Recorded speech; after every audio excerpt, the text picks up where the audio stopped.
Hi everyone, it's Red Reefer here and welcome to this latest Focus Friday video. Thanks again for watching, and today we're going to cover a subject that I received quite a lot of questions on, and that is to what extent do corals harm each other, especially in a tank where corals are quite close together. They even touch each other. Well, as you probably know, if you have a reef tank, that can sometimes end very badly, since corals have a defensive mechanism built into them. At least most corals do, and with it they protect themselves. And that depends. It can range from very close contact, so only if the corals touch each other directly, to corals swinging out large tentacles and killing each other, harming each other when they come too close together. A good example of that, which I don't have for that exact same reason, is Galaxia. Galaxia is sort of, I think it's an LPS, but it's a very aggressive species. It looks very nice, green mostly, but the tentacles that can come out of it can be like 10-15 centimeters long. So just pay attention when you come to your local fish store. Most of the times the Galaxia will be in a separate tank, or they will be quite far away from any other corals which they might damage. So that's for the introduction. Moving on to my tank. Like I mentioned, some people have been asking, hey, aren't your corals killing each other off? Lucky they don't, and if they start, then I will definitely move them to a different spot, since of course that's not what you want. So one example is this soft coral, which is leaning onto a couple of Ricordias, as you can see right here, and it doesn't really matter that much. So although they are directly touching each other, no harm is being done by either coral.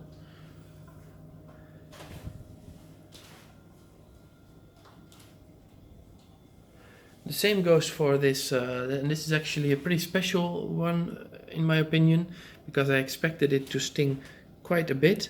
There's this small anemone, mini maxi I think, or rock anemone, one of those two, which is directly in contact with the zoanthus that are right next to it, and they seem to be doing just fine.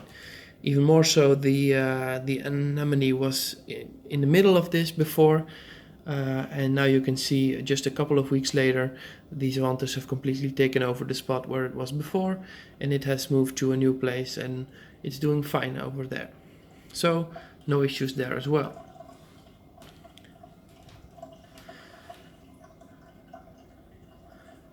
Another example, which I think is a good example of where it can hurt each other, is this LPS chalice, which is actually touching this blue Montipora.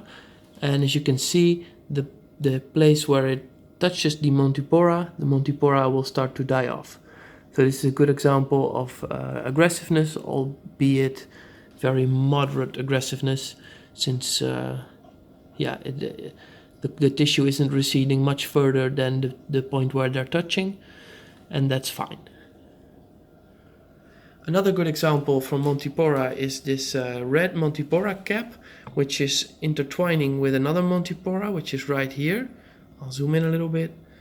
As you can see, the red cap is completely entangled with the other Montipora, and although neither of them will I think benefit from it, it does create a cute look where the cap will start to overgrow the other one, but it's not really harmed in any way. One other example, which you might have seen before, is this Montipora and Cephastrea, which are in the back of my tank. And this is a good example where you can clearly see that the Cephastrea is the more aggressive one, which is actually overgrowing the Montipora. But then again, the Montipora is finding a way around it, so it started growing into the tank instead of just on the back of the tank. And yeah, although the Cephastrea is clearly a little bit overgrowing the Montipora, they seem to coexist in that way. So I think that's one of the beautiful things when you start to see your reef mature, that you will see these kind of corals having little fights and then deciding the winner, and well, then coexisting after that. As you can see, the blue Hippo Tang actually is housed in between these two Montipora plates. You could just see it coming out, and now it's swimming around. There it is, along with some other fish. So another example is this Goniopora and this Duncan coral. As you can see, these two are really close together. They're touching each other all the time, and it's all right. So as you can see, the polyps are constantly in contact with each other, but since they are not aggressive towards each other, that's not an issue. And they're doing fine.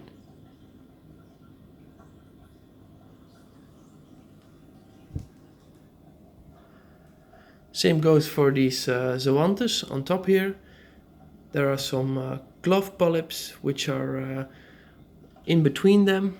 It's a bit hard to see since the zoanthus are clearly overtaking. So that's one issue you should consider, especially zoanthus, but also other small polyps like Clavaria, and I think there are some other species as well.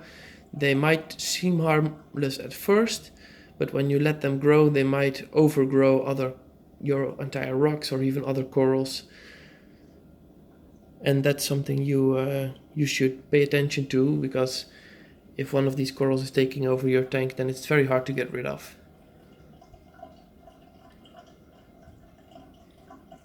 So, moving on.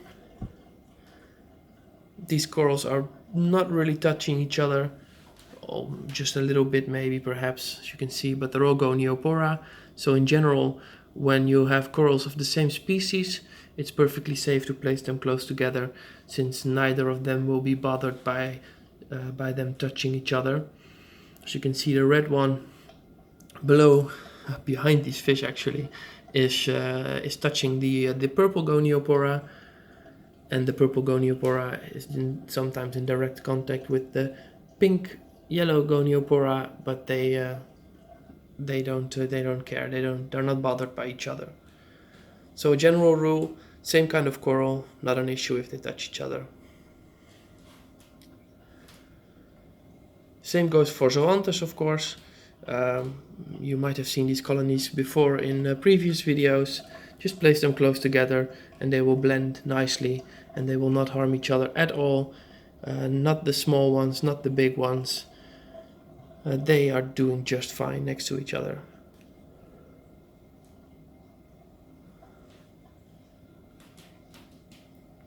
So I think that that has covered most of the corals that I wanted to show you, which are intertwining or growing into each other.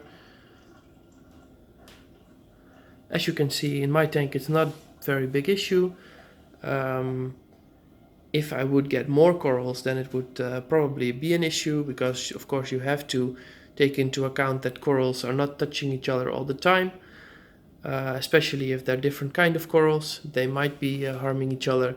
So make sure if you place two corals close together that for the next few days you monitor them closely, since they can have tentacles which are not very visible during the day, but then they might reach out during the night. For example, this orange Acanthostrea and this